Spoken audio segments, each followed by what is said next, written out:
Ansu Makwasha, if I'm pronouncing correct. So his topic is there, and now what I will do, I will uh, present him here. He is already available in our here. So yes, Mr. Ansu, you can share your screen, and if you want, you can turn on your camera. Oh, okay. Thank you. So my name is Anesu Ansu. Makwasha. You're almost there. But it's a hard name, so I really understand. Thank you so much for inviting me. Let me just share my screen quickly.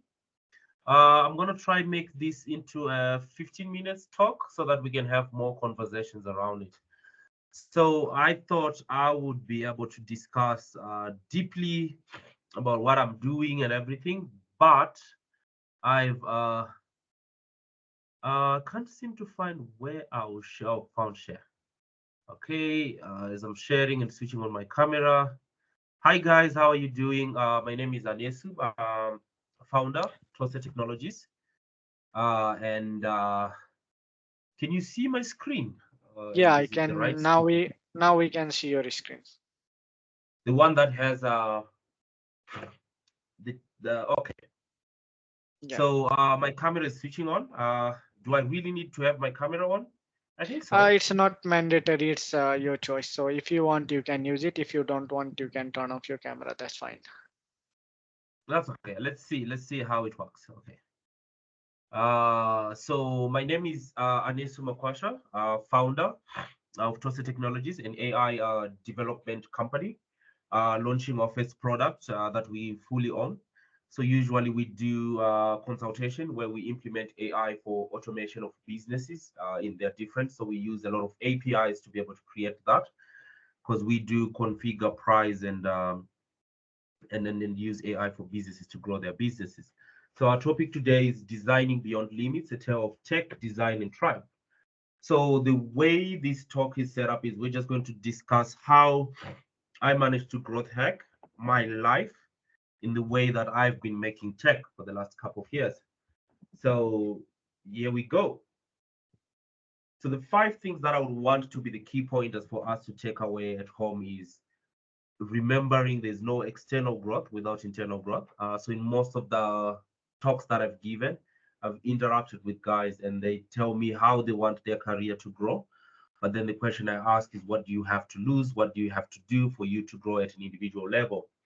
So the second thing that we want to know is, how is system design, the way we design our systems for success, how is it, how can we use that same technology to do our personal growth hacking? And also the community around us, like the community that invited us today. Thank you so much, guys, for creating this and making this a possibility.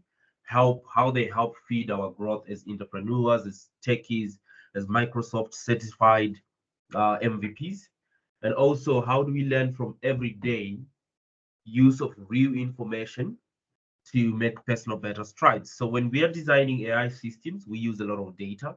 We're looking at different data points to create a solution that then suits the market.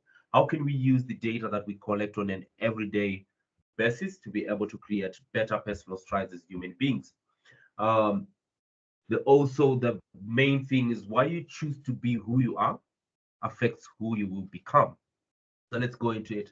So let me do an introduction to just show you that I'm not perfect. I might have a startup, I might be running a business, but this is what I'm dealing with. I'm dyslexic, which means learning is hard for me. I have to think in pictures. I have mild ADHD, which means I can forget stuff. I can get hyper focused on one thing and forget all the other things that I'm supposed to do. I'm a liver transplant recipient. Got my liver transplant in 2022 May in to June 8th. PhD student for 6 years. That's clearly what ADHD is. I've been doing PhD in actuarial science since 2017, and I don't seem to focus. I support Manchester United, which is really a sad thing for those who love football currently. So it's a pain point for me. I found before I founded a successful startup called Tosa Technologies, I've actually had 5 failed startups in different industries. I also beat stage 3 liver cancer, hence the need for the transplant recipient. I've dealt with debt. Right now, I'm in 25,000 medical debt. And I also have a failed football career. I always thought I was going to play football internationally. But that doesn't define what I am. Those are the things that I have to accept because they're there. But what I am, I'm a proud father of two daughters. I'm a keynote speaker. This is my 20th talk, actually, since 2022. I run two businesses, ADG and Tose. ADG is a design company where we just do different designs of website processes and things. I'm alive and I play football. So let's get into it. So one of the approaches we use in Tose, uh, one of the one of the tools we use in Tose to design and use systems is a phenomenon called API design first approach. So what we do with API design approach is we design how the different components of the system, be the backend, the AI modules, the front end, are going to communicate with our database. So we create our database as a different system, and then we use APIs for the front end, for the back end, for any other use that we have to improve communication, to have rapid feedback loops from businesses so we can actually just launch everything at once we define the APIs that we're going to use. We also have product driven APIs that we use. So suppose we have a database that is measuring height. A doctor needs different information on height. They need your BMI. A guy who makes t-shirts and uniforms would want to know what's your size so that they can get. So for us, we create that database. So there's a place we're going to collect your data of your height, and then we create APIs that the doctor can use an AI to help them make a decision based on your height and your BMI, and also use an API towards cloth design that will be able to use that. So you see how we can now start creating from one simple database, how we can start communicating with the different components that we have in our ecosystem. You also have a better experience as a programmer because you're not waiting for the front end guy to be done. You're just connecting to an API that is defined. So whether it's done or not, you can continue to test different components of what you're working on as a developer. So that really helps with parallel development. And also it can help us, the team leaders and project managers, to enforce governance and security because now we know the different APIs, what security structures are we putting around it. So how can we put that into work? So I'm going to share with you how I used to work. I always had this toxic self-reliance thing. Oh, I'm alone. I can do this. I can sit down. I can code. So I remember I started my first business. I was coding. I was the salesperson. I was the coder, back and front end, database structuring and everything. Also struggled to ask for help from fellow entrepreneurs, other programmers, and anyone who wanted to do. And then in my world, people just used to be tools. I call you when I need you, not when I want you or when I can actually have a conversation with you. And then another thing was it was kind of like a lonely space where everyone for himself and God for all of us. Like you just do whatever you feel like, and I'll do whatever I feel like, and then we can just always talk. But where I am in the journey of learning from how we have developed successful system is working on being in a society all the time. So I've always now I'm looking for people who have gone through the cancer journey, guys have dealt with a little bit of debt, startups, environment like the day we are in today, where we're sitting down and discussing, oh, what can we learn from each other in the tech space? Also, community can pour into my cup when it's empty. And I'm also being able to have conversations because I attend talks where guys talk about tech. And then I also attend talks where I talk about tech. So it's like sharing into each other's cups. So when you look at that now, you start growing you've created APIs that connect to different links of people in your life.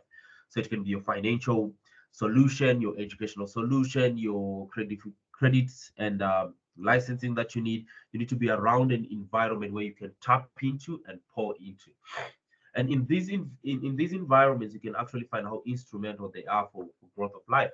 And one of the things that I then chose to be is a student of life and have no boundaries on how I'm going to learn. So the next thing that we usually do, and this again, we're just learning from the systems that we've done. It's like we make AI and machine learning, right? So 10 of the top lessons that I learned was when I made a system called Taona. One of the things that I did was I made a system and thought we were the only people in edutech were going to have that solution. So we went ahead, created what we thought we wanted, And we thought we're the best AI producers in Kenya and in Africa, and even in the whole world. We thought we're just that good, but we didn't realize that we're not the best. Up to today, we realize we're not the best. What we sit on is being the best learners instead of the best solution providers. We're the best learners, so we can come into your business sometimes and tell you, hey, we'll learn what your problem is, and we're going to implement the solution that aligns with what your problem is. So our AI models were always best biased, always still biased because of our experiences. My experience in education, my experience in different solutions is limited to myself. So we realize that even that translates to the systems that we create as an organization.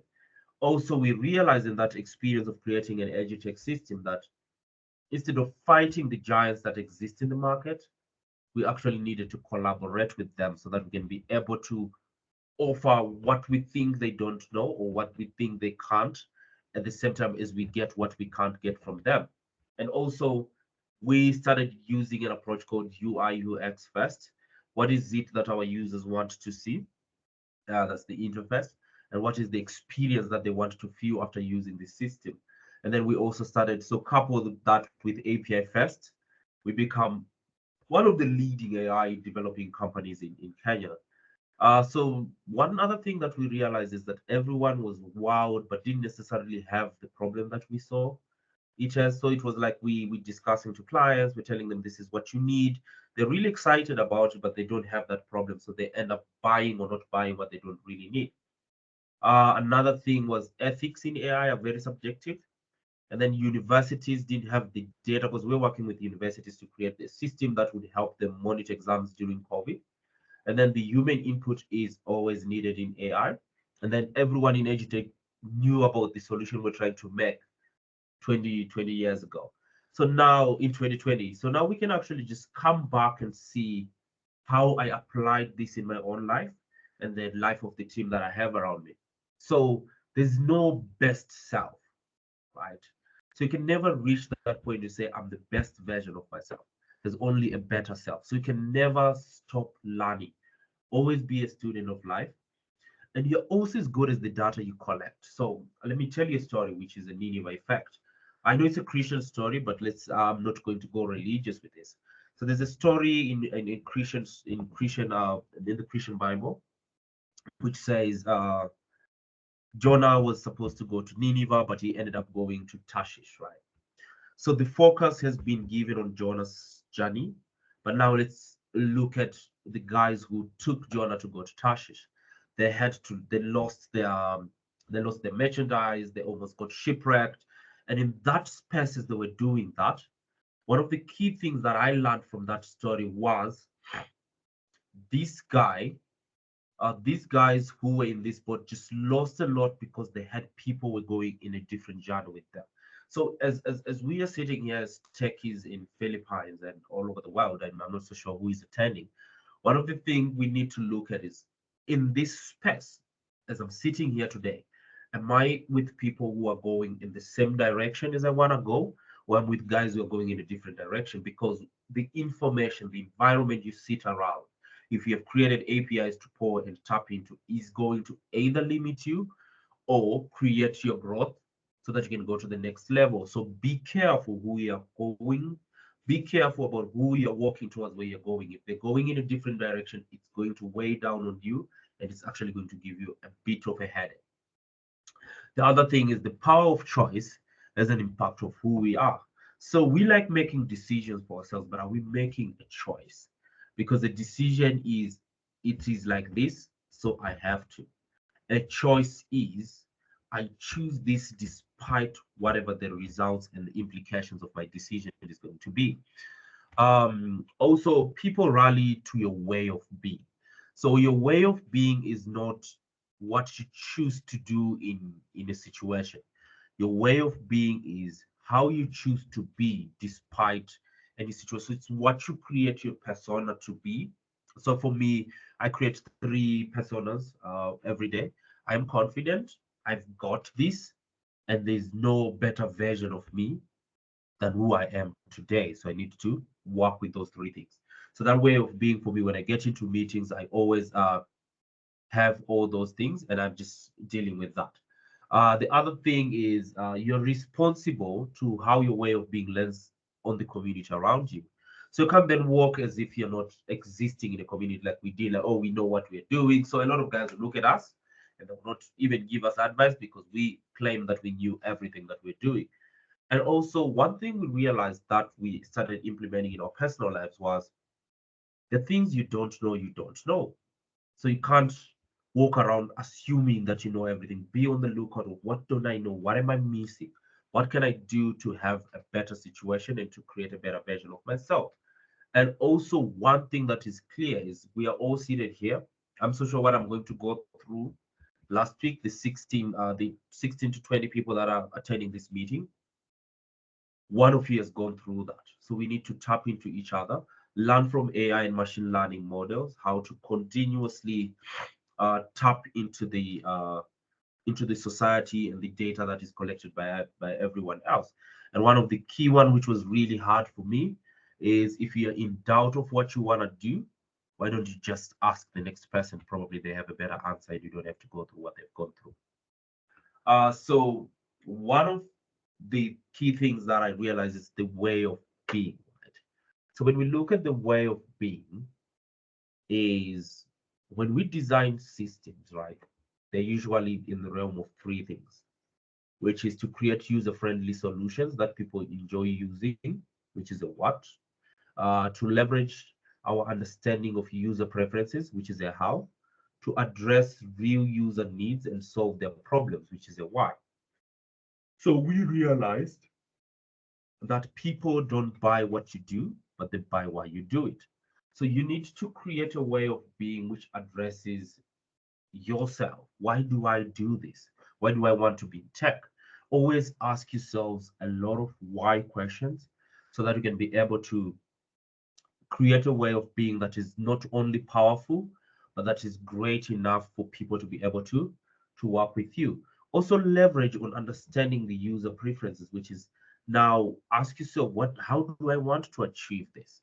Whatever you want to be, how do you want to achieve this? And ask yourself the last question is what do you want from life?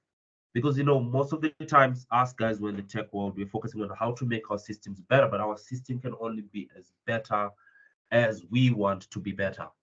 Um, so yeah, that's it, guys. Thank you so much. I'm just looking forward to hear the questions that you have for me, so that I can see if I can try to answer them. Thank you so much. Thank you, Anishu. I have few questions actually. So That's okay. this is your solution you are working. Is it like any way we can see the demo or we can see any version of it? So I sold it, but I can create an environment to do a demo. It will take Mm. me like 2 to 3 days to just set up a demo because we sold it to our partners, Adapt IT in South Africa. But yes, we Okay. can do a demo. But We okay. can see if we can share our repo on GitHub for people to see it. Hmm. Also, So yeah. is it like because I saw one guys has given one comment. This is an amazing solution. Can we see the project or do we have any option to contribute and be a part of it? I think we can create that. We can create that with. I think we can have a discussion with how that would work, because we are Mm-hmm. looking into setting up a pricing GPT, Mm-hmm. which is open source. Mm-hmm. So we can actually sit down and work on that. Yes. So yes, we can have contributions, and yes, we can create demos for the different solutions that we have. It's just a matter of choosing and looking at which solution can be easily accessible without us getting sued or into problems with our clients. Mm-hmm. Yeah. All right. So I saw only one this question. Apart from that, I don't see any other question. Do we have any question from our speakers? Let's say Janardhan or Dion. It is an very excellent pointers Anush was mentioning on the slide. I like the way he presented. Yeah. Thank you so much. And great to know about you, your background as well. So that is quite inspiring, and it will motivate many people to do. more. Thank you so much. So thank you for joining us and giving your time for this event, Global AI Bootcamp, Manila, Philippines. So if I don't see any other question, maybe I think we can move to another session, which will be led by Janardhan, Mr. Janardhan. So for him, his topic is, let me share, or even Janardhan, maybe you can share your screen directly. So his topic is prompt engineering. This is Yeah. quite eye-catching for most of the techies and